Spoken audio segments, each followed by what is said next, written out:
Welcome to the Blue Cafe. We bring you stories of faith, love, and devotion. Yeah, just kidding, please help us grow by hitting that like button. Now on to the story. How I moved on from my ex-progress. I was asked to post my story by a friend. He said it would give people suffering through infidelity hope. I met my ex, Kara, in early 1994. We clicked fast. We introduced each other to our families and friends within a month. Everyone got along great. At this point life was perfect. 1 year after we met I asked Kara to marry me. She accepted and we started planning our wedding. We decided on a date in August 96. I was walking on air. Kara moved in with me in early March 96. She wanted to find a job quickly and contribute to the household. I wanted her to wait until after the wedding. I made more than enough to easily support us both. But she was adamant. This is when things started to fall apart. She went to work for a design firm in late March. Within a month she started working, she became distant, showed little affection and started talking endlessly about her project manager. I should have seen the red flags. But no. D-Day was June 12, 1996. I came home from work early, and found Kara and her project manager, Tim, in our bed. They both panicked. Tim grabbed his clothes and left. Kara sat on the bed getting dressed and told me we were through. Her reason: he can help my career, you can't. 2 weeks later, Kara's BFF, Terry, called. She hadn't spoken with Kara in a while and wanted to chat. I told her what happened.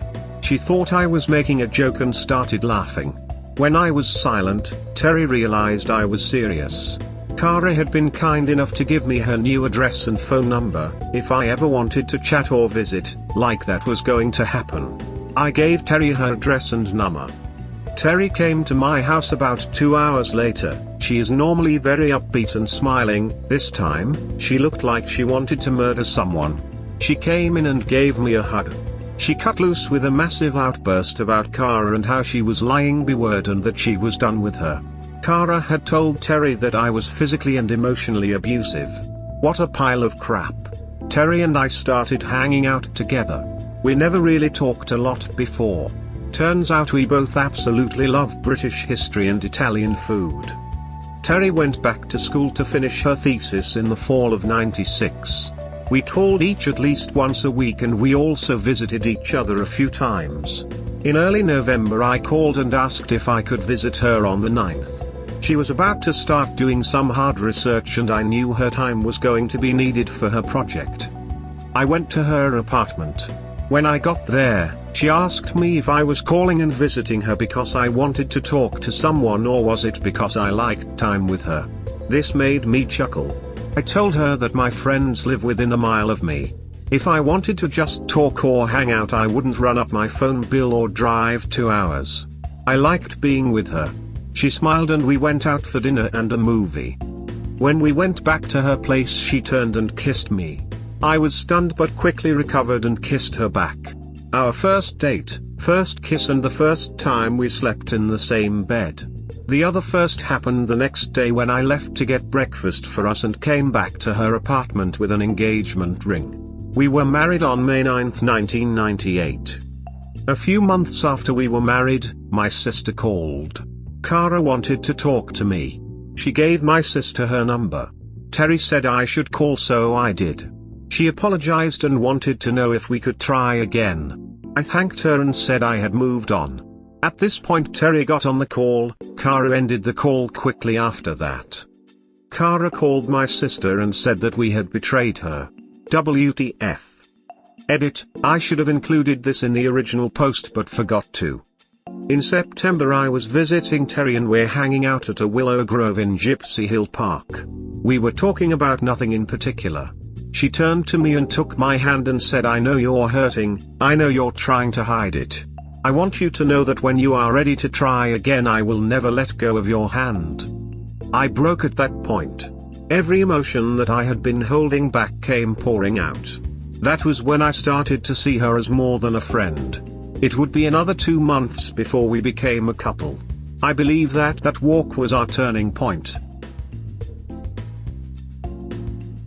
The best ending one could ever expect. Glad to see how things went beautiful rather than being tragic after she left you. You should thank her for everything she has done because she got you married to a better woman indirectly who was her best friend.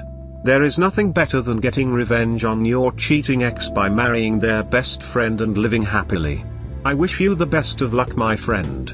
It wasn't planned to be revenge, but I see how it looks like. If Kara had been faithful, Terry and I never would have become a couple. I'm very happy she wasn't. Terry has been the best partner I could ask for. Honestly, who cares what it looks like? Neither of you owe her anything. You wouldn't be married 23 years later if it was revenge. What a good ending to a sad story. Kara sure is delusional to say that you two betrayed her. This is very true. We built a lot together. We were able to retire early. And are enjoying our life more than ever. The "we betrayed her" comment gave me a real good laugh. Seriously, how much of a narcissist and sociopath is she? Did Tim help Kara's career, or did he pump and dump? Please tell me it was the latter. It would make an excellent story. Epic. By the way, congrats on the upcoming anniversary. They didn't last. Big shocker. Last I heard, she's on her third marriage and it's not going well. This was a while ago. You dodged a bullet. The best thing she ever did for you was to cheat on you and finish the relationship. That forced you to move on. The same thing happened to me and my life has been so much better than if I had ended up married to him. It's always good to know how much better off we are now. So, she was rode hard and put away up wet. Couldn't have happened to a more deserving strumpet. Wishing you health and happiness. The key is, you are a good human and good things were in store for you. Wishing you both health and happiness. Great job. Sounds like some well-deserved karmic justice. 23 years this Sunday. If I ever see Kara again I will thank her. Imp. Kara is a selfish and entitled nut job. It would have been funny if you said Terry could help my career. You couldn't. Congrats on escaping Kara. Oh, that would have been good. Wish I had thought of it. Wow. This is very similar to my story, except I started going to her best friend in hopes to reconcile with my cheating ex. Because of what she did to me they had stopped being friends and her ex-best friend became my best friend and in November 1999 my partner for life. If I run into my ex someday, I would thank her too. That is awesome. So, the project manager had helped Kara with her career? Well, that didn't last. I don't know the details. Didn't care to know. Man, so nice to hear happy endings. WTF is wrong with people like Kara who have to lie about others in order to cover for their own poor character. Wonder if she ever changed? I've thought that many times. I'm not and never have been a violent person. She told my best friend and his wife the same thing. They also knew better. Kara was invited to never visit them again. Kara betrayed herself. She thought she could monkey branch but the branch broke, she fell and there was no cushion to break her fall. Now she's hurt about it so blames everyone else, except herself, for her poor choices. Well played fella, and may you continue to be successful. Very true. Looks like project manager got a younger girl. Most likely, sucks for my ex, smiley face.